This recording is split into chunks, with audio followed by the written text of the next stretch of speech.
কবিতা football বিশ্বকাপে দ্বন্দ্ব ও সংঘাতে শীর্ষ কোন দেশ? কবি হাবিবুর রহমান হাবিব।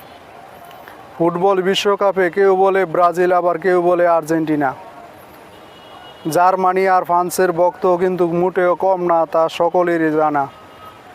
হাবিব বলে খুঁজে পাওয়া যায় না তেমন মুসলিম ফুটবল দল সৌদি আরব, কাতার, মিশর, মরক্কো ও ইরানের ভক্তদের। অন্যদিকে ভুলে যাচ্ছে এক সময়ের ফুটবল বিশ্বকাপ মাঠ কাঁপানো 4বারের ফুটবল বিশ্বকাপ চ্যাম্পিয়ন ইটালির কথা। নেদারল্যান্ড, হাঙ্গেরি, ইংল্যান্ডের কথা কেউ বলতে চায় না অতীতের গৌরব স্মরণ করে। প্রথম ফুটবল বিশ্বকাপ চ্যাম্পিয়ন উরুগুয়ের কথা সকলেই গেছে ভুলে।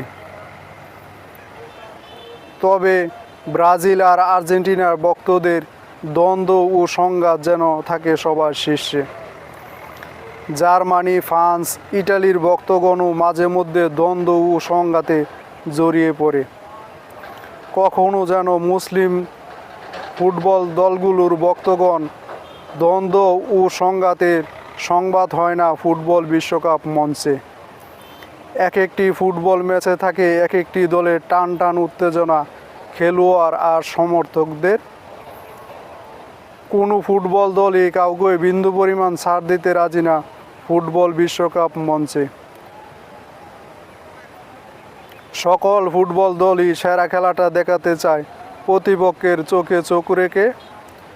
সকল জল্পনা কল্পনার অবসান ঘটিয়ে একটি ফুটবল দলই হয় বিশ্ব চ্যাম্পিয়ন। বাকি সকল ফুটবল দেশের ভক্তগণ কিছুদিন আলোচনা ও সমালোচনা করে ভুলে যায় তাদের দ্বন্দ্ব ও সংঘাতের মূল কারণ।